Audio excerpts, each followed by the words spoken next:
जय श्री गणेश। नमस्कार, मैं आचार्य संजय द्विवेदी। मेरे समस्त प्रबुद्ध दर्शकों का मेरे चैनल पर हार्दिक स्वागत है। प्रिय दर्शकों, आज मैं युवराज बुध के राशि परिवर्तन प्रभाव को लेकर आपके सम्मुख उपस्थित हूँ।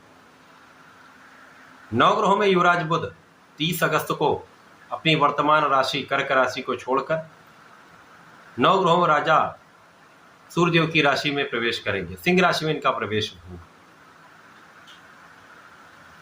अब सूर्यदेव के साथ बुध का अतिमित्र का भाव होता है, जिसके कारण ये एक अनुकूल परिवर्तन है। इसी प्रकार से जब ये परिवर्तन होगा उस समय वहां पर सिंह राशि में सिंह राशि के स्वामी का गोचर चल रहा होगा। इस प्रकार से सूर्य और बुध का एक महायोग बनने वाला है, जो बुधादित्य योग कहलाता है। परंतु बुधादित्य योग तो अवश्य बन रहा है, परंतु यहाँ पर ये केतु के साथ संयोजन में होंगे, राहु की सीधी दृष्टि के प्रभाव में होंगे, जिसके कारण सूर्य पर ग्रहण तथा बुध जड़ दोष में आ जाएंगे, जो निश्चित रूप से समस्त राशि के जातकों को प्रभावित भी करेगा।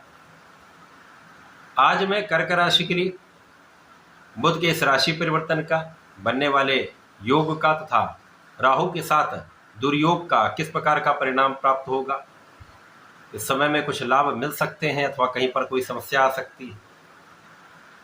यदि कोई समस्या है तो उसका क्या निराकरण है, संपूर्ण विश्लेषण मैं पूर्ण तर्क के साथ करने जाऊंगा। प्रिय दर्शकों, इस राशिफल को आप अपने लग्न तथा राशि दोनों के अनुसार देख सकते हैं। कर्क राशि के स्वामी चंद्रमा है। कर्क राशि के लिए बुध आपके द्वादश भाव के स्वामी तथा आपके पराक्रमेश है।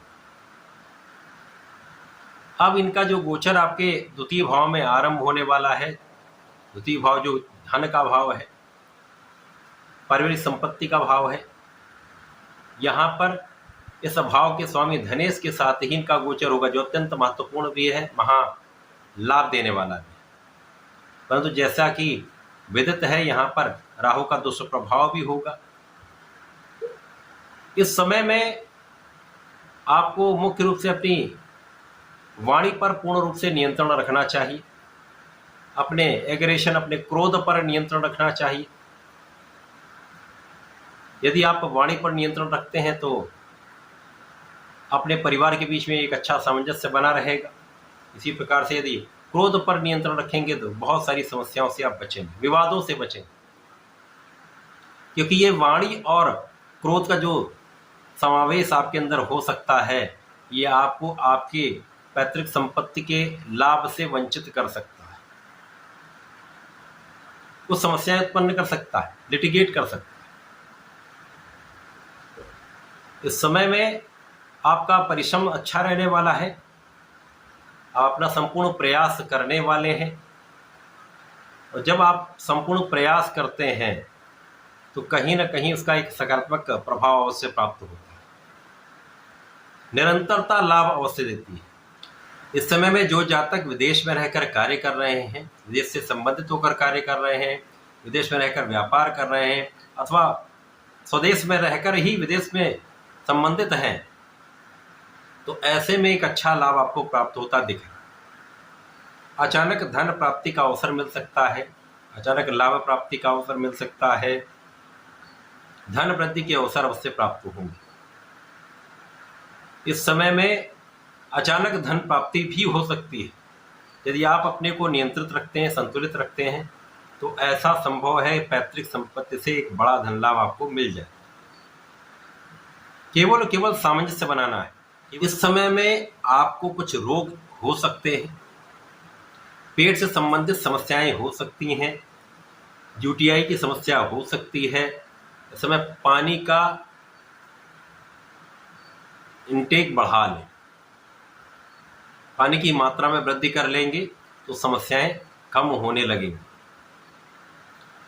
इस समय का समुचित उपयोग करने के लिए आपको धार्मिक रहना है, आध्यात्मिक रहना है, पूजा पाठ में ध्यान लगाना है तथा अपने इष्ट का ध्यान करते रहना। इस समय में अपने पिता का सम्मान करना है, माता पिता का आशीर्वाद लेना है, पिता समान लोगों का, गुरुओं का आपको सम्मान करना चाहिए। तो आ रही समस्याओं का निदान होगा। क्योंकि इस समय आपका विवेक जागृत रहेगा, बुद्धि का बल श्रेष्ठ रहेगा, आपकी गणनाएं अच्छी होंगी, आपका वाणी का प्रभाव अच्छा रहेगा, तो आप अपने किसी भी क्षेत्र में हो वहां पर अच्छा लाभ ले पाए। जब आप विवेकशील होते हैं तो समस्याएं कम हो जाती, क्योंकि आप सोच विचार कर कोई कार्य करते हैं, विचारशील होकर निर्णय लेते हैं। तो ये समय आपके लिए अच्छा बन सकता है, कुछ सावधानी रखनी चाहिए।